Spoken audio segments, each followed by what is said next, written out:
All right, so this is a part 2 video of a features inside of the Ford F150 Lightning. So as you can see, there are several differences definitely between the Rivian and the F150 Lightning. One of them is that the door pockets are definitely larger and you have multiple storage places in the door pockets. So also the seats, I would say they're better. And also let's do a recline test of the seat. Not only there's storage back there, there's also storage here on the side. Not also there's a storage on the side. Okay, so would this be the full? Yes, so this reclines about this much to the back seat. That's pretty good. Also the floor, it's flat like in other EVs. That is a good thing to know. And also when you lift those seats up in the back, you have additional storage that is also collapsible. So this thing can collapse and give you full, like almost a full flat storage space. Let me move and recline the seat back up. While I'm doing this, you have two cup holders here in the front. You got also 120 volt and 12 volt lighter port. You also have a little storage compartment here with little backing in the back. That's pretty cool. And then also you got a glove box in the F150, which you don't have, which is interesting. You don't have a glove box in the Rivian. You have additional storage cubby here and wireless charger for your phone. And since this car comes equipped with there you go, a really massive storage inside. It closes. And then also one of my favorite is there's a button right here, and you press the button and the gear shifter folds flat. So if you need to use this space as a work desk, this folds flat, and you can put your laptop here like another, actually it's the same features as the other Ford F150. So you can put your laptop here, you can put your lunch, do whatever you like. That's pretty cool.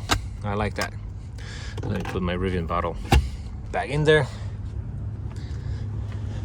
So that's pretty much it when it comes to storage. The first video you saw the frunk.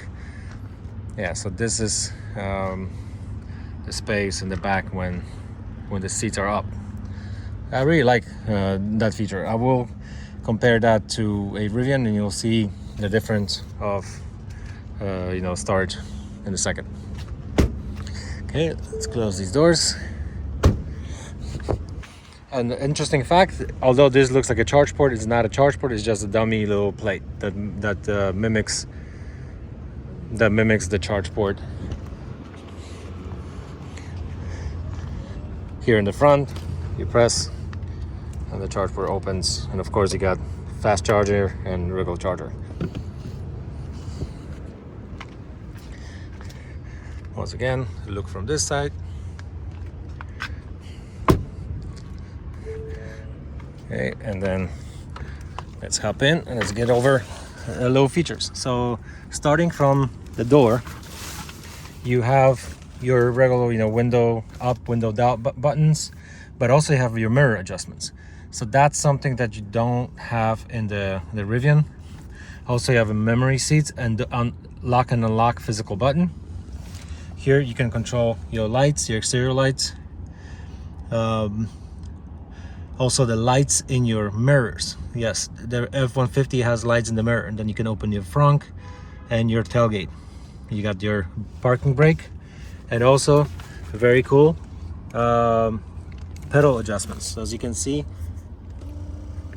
those things will go up and go down based on how tall you are. The steering wheel feels good. It feels pretty large. It's a nice it gives you a nice feeling, definitely, and it's very comfortable. I'm not sure if it's a heated steering wheel. I don't think it is. I haven't seen that option here yet. Gives you basic information. I definitely need more time to dig into, the menu, but you have basic, your trip information. Let's say trip 2. You see 1.5 miles per kilowatt. That's driving around town.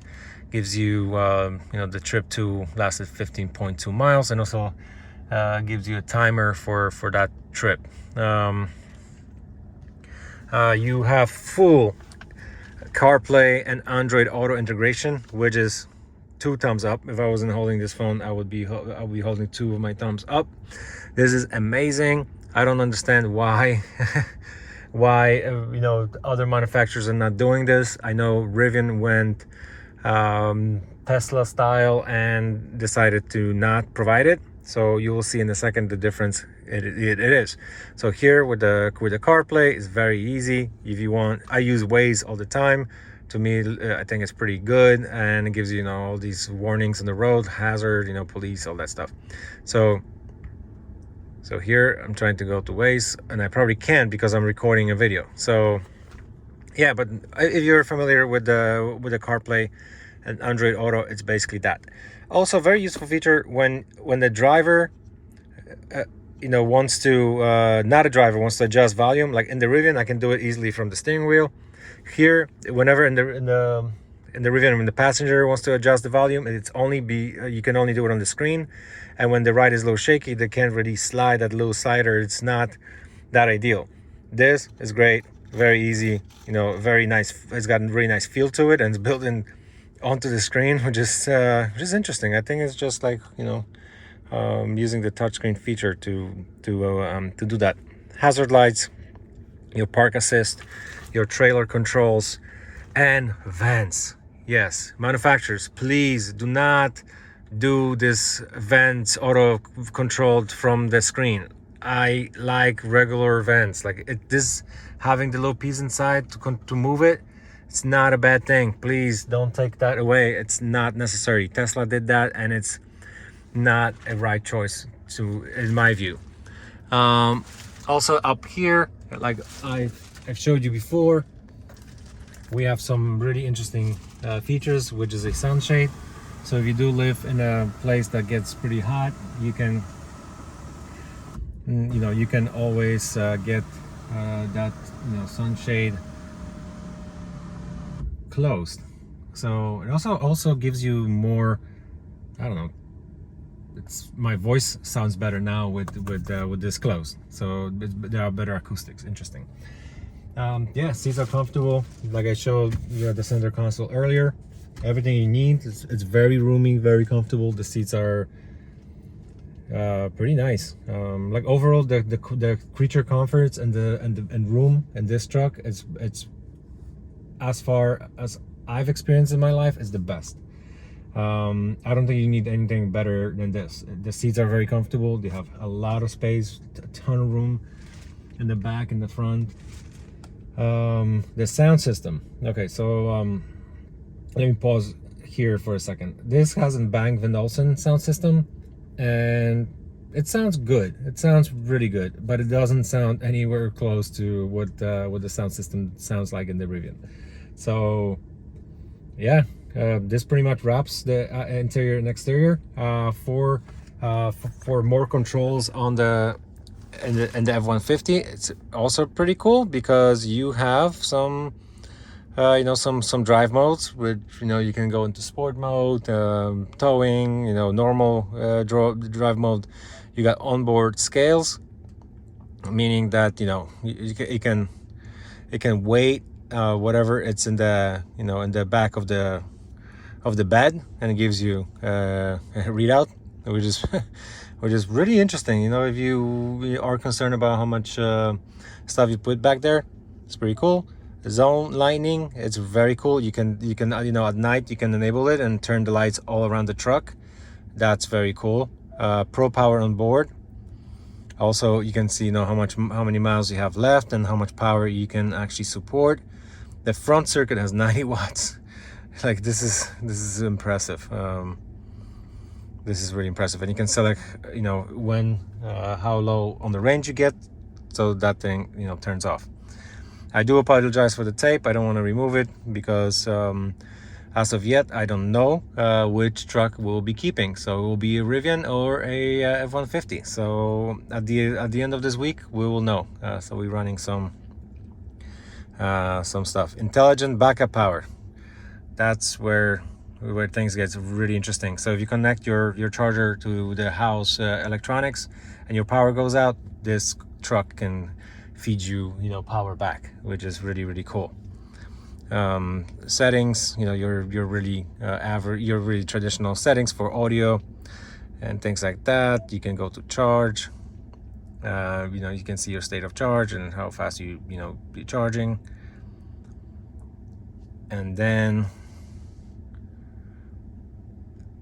in the front, you can also, I found this menu. In the menu, in the general menu, there are games. So just like in the Tesla, you can go, for example, and play lane change, and you can go full screen. There you go. You playing. That is pretty cool. Wow, I think that's my high score. All right. Yeah. So the truck, it definitely has you know, some very impressive features. I'm very impressed by of course, by the ride quality and comfort of the F150 versus Rivian. Rivian is absolutely not not an uncomfortable truck by any means, but this one definitely tops it and takes the crown. When it comes to additional fun tech, also Rivian might be, you know, winning that game. It has the gear guard that can, you know, record your gear and your truck when you leave it alone. However, here in this truck, actually, I just wanted to show you something. One thing that is really impressive that you can actually do is you can look at the camera that it's showing your bed. So you can actually look at the camera that's showing your bed. On the Rivian, even though that camera is recording in the gear guard settings, you cannot have that view available, which is weird, because especially when you have something in the back of the bed, in the back of the truck, and the tailgate is down, that you can't see your rear view camera. So that camera from the you know, this view would be excellent, amazing. So I'm sure Rivian will enable that down the road at some point, but that feature should be enabled now. Yeah. Other than that, this is pretty much it about the F-150 Lightning truck. Let me know in the comments below, what do you think in terms of interior styling of this truck versus the Rivian. And I'm gonna go to my Rivian now and record a very similar video, so you have a good comparison of the two trucks. Okay, until next time, thanks for watching, and always like and subscribe so I can have more motivation to do videos like these if you do enjoy them. Thanks for watching.